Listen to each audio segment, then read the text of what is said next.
Alyssa Manzula, and I'm Simran Randhawa, and we're the co-founders of Pharmacifics Inc.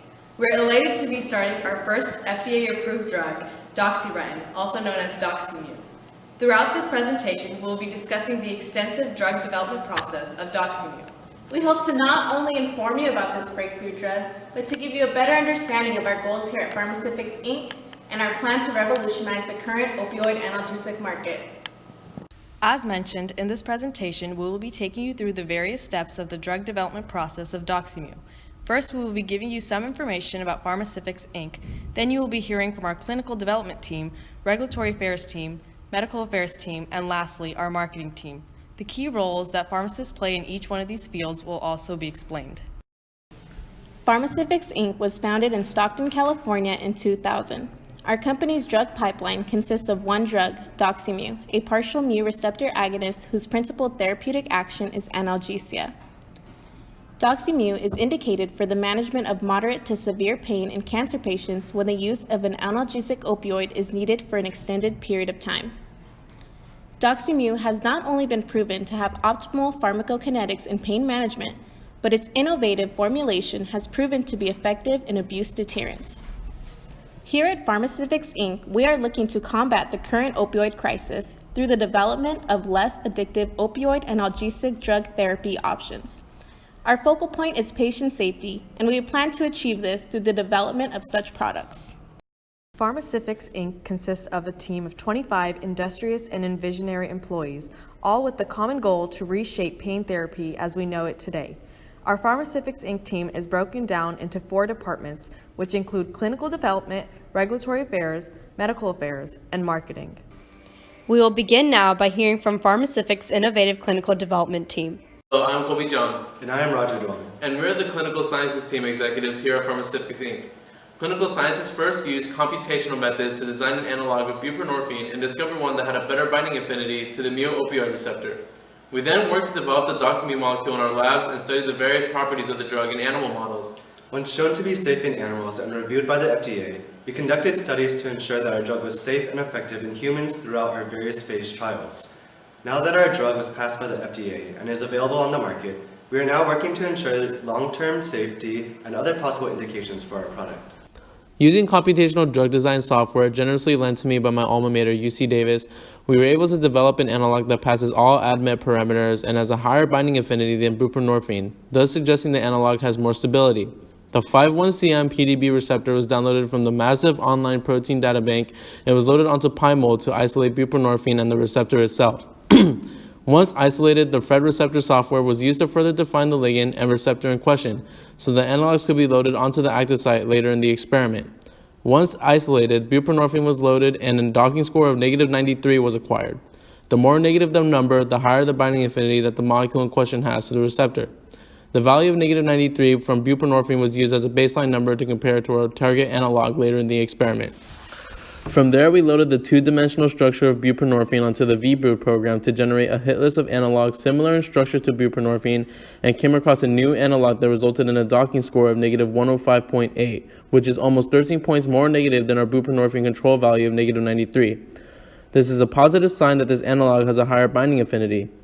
ADMET parameters were then tested on this new analog using the OpenEye command prompt program, and it had successfully passed all parameters, making our new analog one that is potentially better than buprenorphine. From here, we will discuss the clinical trials involved in its development.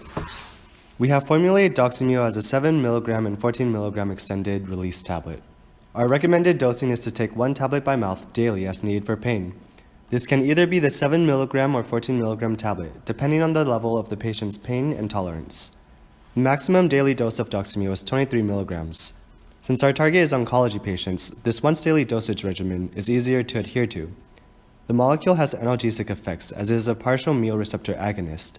Mu receptors, located in the brainstem and medial thalamus, affect analgesia and euphoria. This is especially true for mu receptor 1. Our tablet formulation is crush-proof and has a high melting point so that it cannot be melted to inject.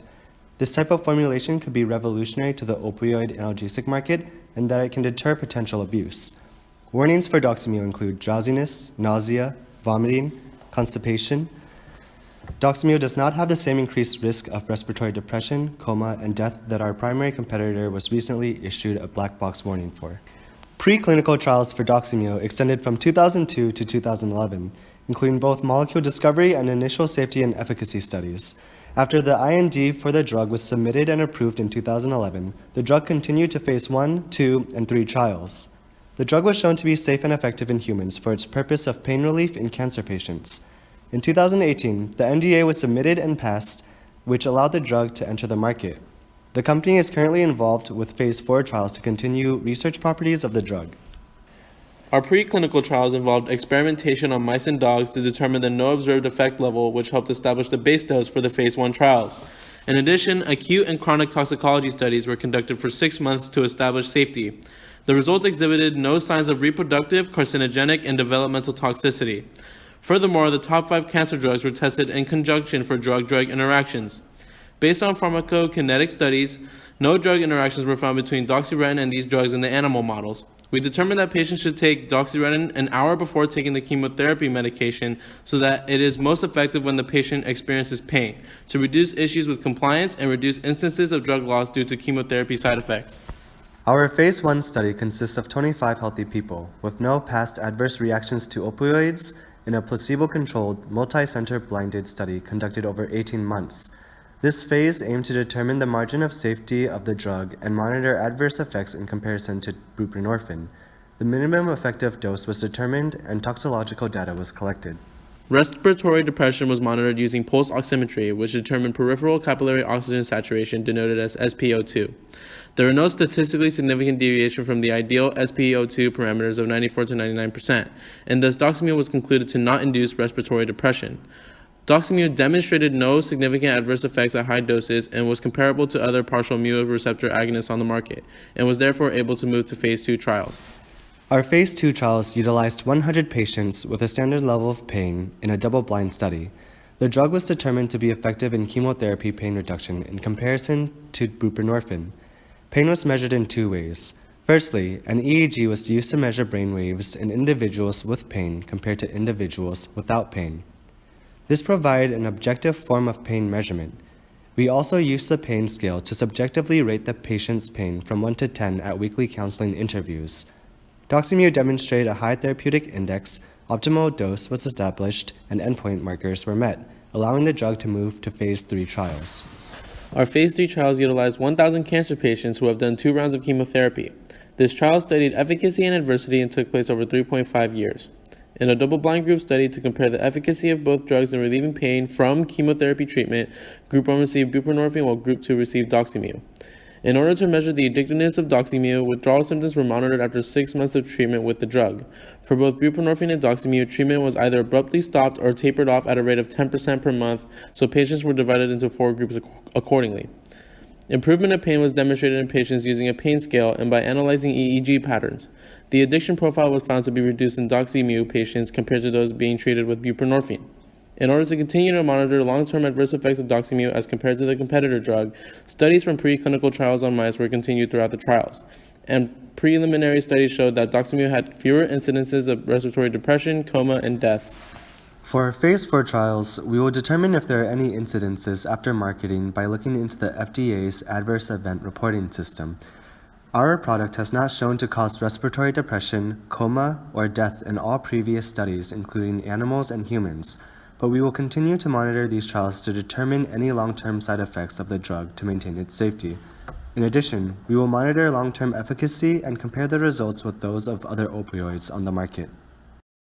Pharmacists here at Pharmaceutics Inc. play key roles in clinical development, some of which include ensuring patient safety by dispensing the correct dosage form, reporting any adverse effects caused by Doximu through MedWatch, providing clinical aspects of the drug such as dosage, administration, indications, and contraindications to the research team, and being part of the IRB to establish patient safety and rights. Now we take a look at Pharmaceutics' very own regulatory affairs team about Doximu. Hi, I'm Alexander Tai. I'm Carolyn Pack. And I'm Novaline Thiara, and we are the Regulatory Affairs Team Executives of Pharmaceutics Incorporated. Throughout the development of Doximu, we make sure that our company abides by an array of strict rules and guidelines in order to ensure the safety and efficacy of the drug in our patients.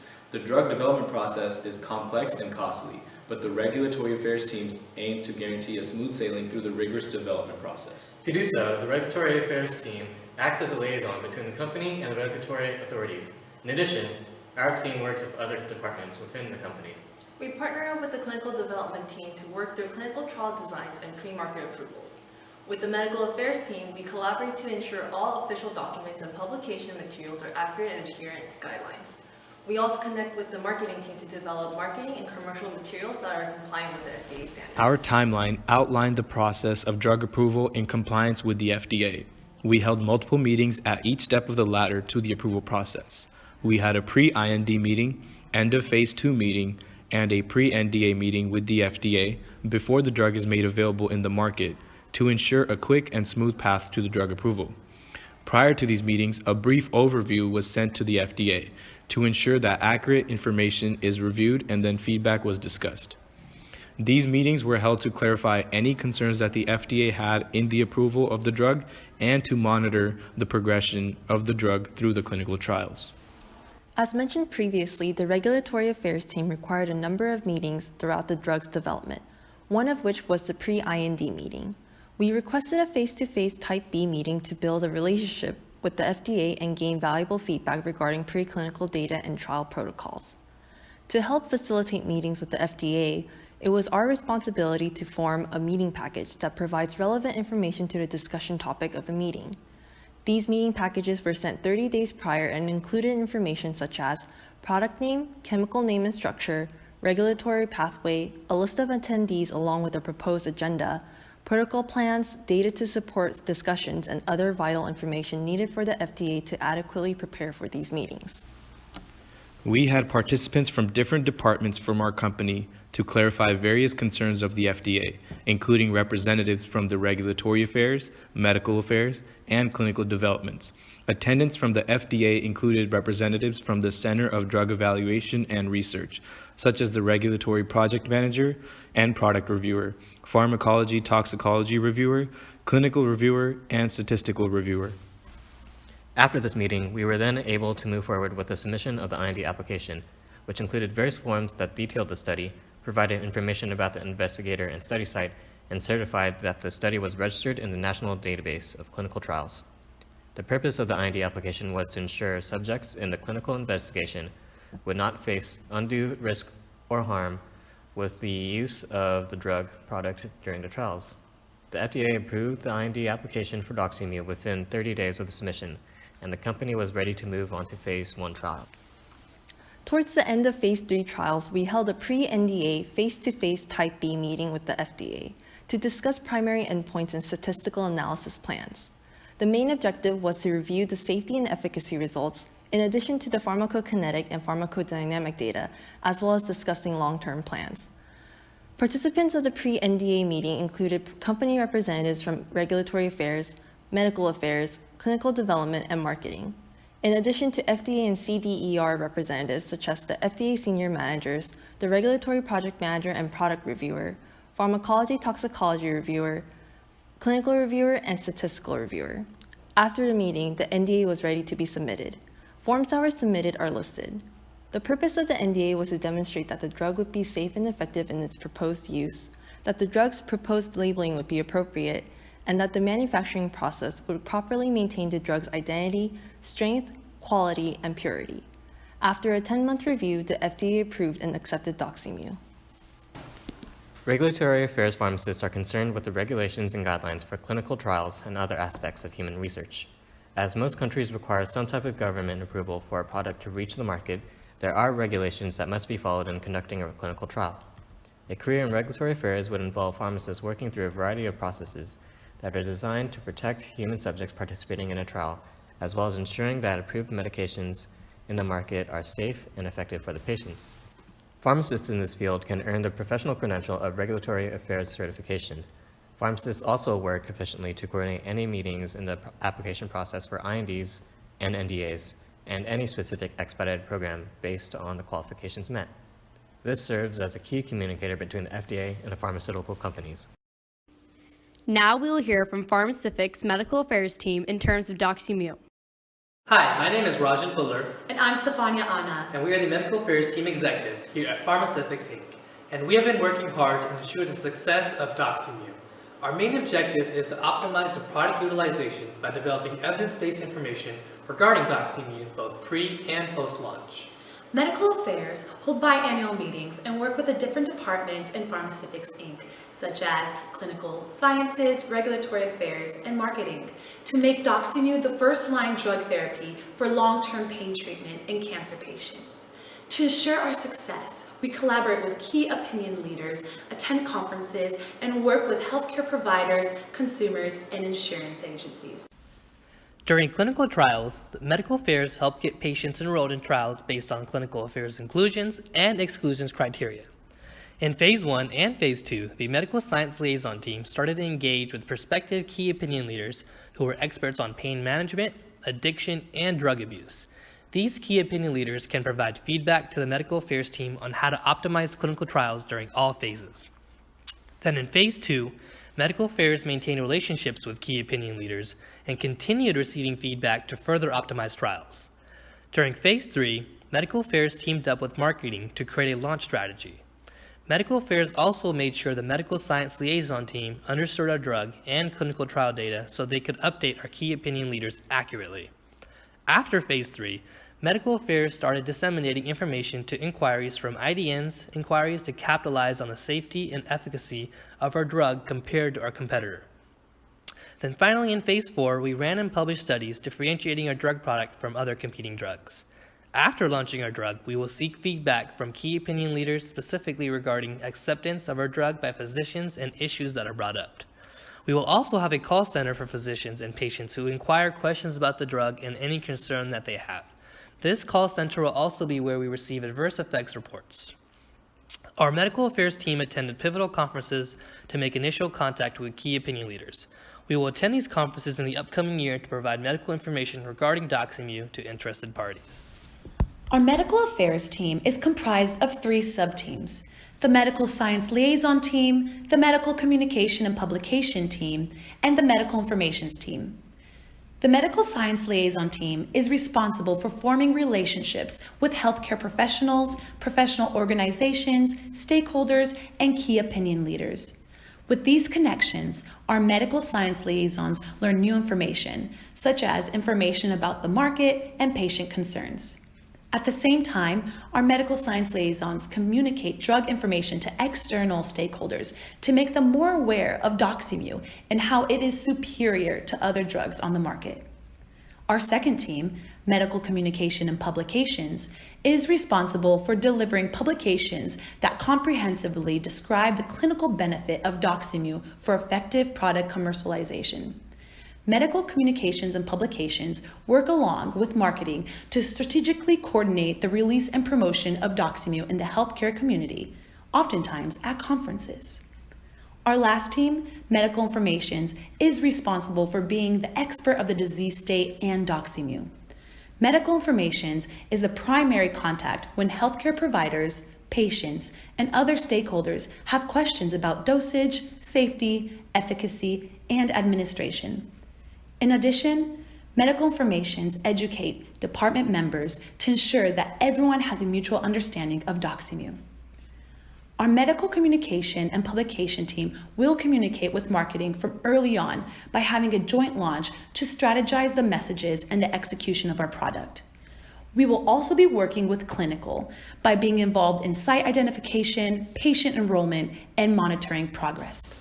Pharmacists and Pharmacifics Inc. play a vital role in the medical affairs team and offer a unique perspective on the development of Doximu. Pharmacists here are experts in pharmacokinetics and were key in developing Doximu's unique formulation. Pharmacists also played a key role in collaborating with physicians and integrating the recommendations. Most importantly, the pharmacists at Pharmacifics Inc. act as the bridge between drug development and drug commercialization because they are experts on both the drug and disease state. They are able to explain the mechanism of action, dosage, and administration of the drug to stakeholders, healthcare professionals, and consumers. As a result, the pharmacist has a great understanding of the needs of these key players of drug development and will utilize this knowledge to further promote the new drug on the market. Pharmacists continue to play significant roles even after the launch of Doximu, as they monitor long-term drug effects and report adverse effects, looking for trends within patients. Lastly, we'll now hear from Pharmacific's marketing team on the image of Doximu. Hello, I'm Charlie Lin. And my name is Alia Anwar. We are the marketing co-directors for Pharmacifics Inc. To ensure the success of Doximu, our focus has been on how to maximize outreach and promotion of our product in the market. This would include creating and promoting our brand image, conducting pre- and post-marketing research, identifying our clientele, and creating connections with other professionals. Even after the drug has been released to market, the marketing team will continue to improve Doximu and Pharmacifics in revolutionizing optimal cancer treatment. In 2015, our team successfully conducted a comprehensive market research analysis for achieving maximum revenue projection and realized the demographic landscape. Awaiting the conclusive findings from the clinical development team in early 2018, our public relations team worked in tandem with both the American Journal of Medicine and the Journal of Clinical Oncology for publishing the data found in the Phase 3 trials. The events that followed subsequently this year includes the health, economic, and outcomes research that was conducted, punctuated with the creation of the drug monograph, thus marking the completion of the research outcomes. Upon NDA submission and FDA approval, we hosted promotional dinners and conferences scheduled to present the clinical and economic research findings with medical science liaisons. As a side project, we also worked closely with the education coordinators from both the American Pharmacists Association and the American Medical Association to create a learning module pertaining to the pharmacology of Doximu as an elective course that could be taken to satisfy the required continuing education credit quota for healthcare professionals. Later that year, in 2018, drug representatives were recruited and disseminated across the nation at health fairs, conferences, and hospitals to start our campaign, share testimonies, and distribute manufacturer discount cards. Which brings us to 2019, where post-marketing evaluations and improvement reports were conducted. Subsequently in this year, Doximu was approved on insurance formularies, HMO, as well as third-party insurers, where this medication is a primary prescribed medication in hospitals for managing oncological pain, due to its inherent clinical characteristics and properties. We now project a forward-facing statement that by 2021, we will not only seek international patents and certification, but also strive for global commercialization of this therapeutic product. Before the drug is marketed, research must be performed on the competitive landscape. Doximu is a drug indicated for pain in cancer patients. Therefore, it is in the same category as analgesics, which include acetaminophen and opioids such as morphine and codeine. Pain in cancer patients can be a result of the tumor itself, interventions, or other underlying problems. 30 to 50% of cancer patients will experience moderate to severe pain. The incidence of pain increases as the cancer progresses to more advanced stages. Currently, the golden standard of care is codeine for mild to moderate pain and morphine for moderate to severe pain. Other analgesics and opioids can be used as well. However, prolonged use of opioids can cause dependence among patients along with adverse effects. To avoid dependence, Doximu can be used instead. In addition to researching the competitive landscape, it is helpful to gather customer insight on what they value in a drug. In order to do this, interviews should be conducted on cancer patients across the nation in order to determine the need for Doximu. Afterwards, the cost effectiveness will be analyzed by building budget models in order to provide convincing evidence to insurance companies so that they place Doximu on the formulary. Additionally, making a monograph will be useful for insurance companies. The FDA requires post-marketing research to be conducted in a timely manner. Post-marketing research, or Phase 4 clinical trials, will be conducted to gather more information about the safety, efficacy, and optimal use of Doximu. It is a continual evaluation of all side effects and possible patient reactions, as reported by the healthcare providers and/or actual patients. This is conducted since not all completed information may have been found in the original clinical trials. We will be able to use this post-marketing research data to confirm that Doximu does not have the adverse effects as its counterparts, proving it to not only be safe, but also effective to be used in indicated populations. Doximu is used for cancer patients experiencing pain. Our plan is to market this medication to cancer patients along with oncologist practitioners. A secondary focus is to target insurance companies and pharmacist benefit managers as an attempt to illustrate that there would be both an economic and clinical advantage to use this medication. This influence would determine the outcomes of which medication would be used as first-line treatment. Unlike the opioids on the market, Doximu does not pose a serious threat of respiratory depression, coma, or death. This is crucial as there is a health crisis of opioid overdose here in the United States. According to the NIH, in 2017, 70,000 Americans died due to opioid overdose. Our goal is to minimize this number by decreasing the chance of an overdose or any other negative adverse effects. Doximu would therefore be exemplary as a first choice to help alleviate pain in cancer patients. This would also further reduce financial cost of patients brought into the hospital due to these adverse effects. There also wouldn't be a need for naloxone, which is used as a rescue medication that is required to be offered as a prescription every time an opioid is prescribed. By prescribing a pain medication that does not have a risk of respiratory depression, coma, or death, insurance and PBMs would further have financial gain by minimizing cost. We will be marketing our Doximu by publishing our clinical trials and health outcomes research in prestigious medical journals. We intend to advertise the medication in newspapers, on the radio, television, media platforms such as Hulu, as well as social media platforms and YouTube with compliance with the FDA's guidelines. As more people are using social media, we can further increase awareness of our drug to these demographics. We will also be holding promotional dinners for key opinion leaders in oncology, medical practitioners, pharmacists, and nurses, along with other healthcare professionals. These promotional dinners would be approved for and certified as continual education credit as an incentive for healthcare providers in their respective fields to attend. The marketing team will also have training prepared for drug representatives to be well equipped when they visit offices and hospitals. We also prepared printed brochures to promote the use of Doximu as a primary drug on the market. This also accomplishes being a potential strategy to combat the opioid epidemic by offering another form of pain management without the adverse effects.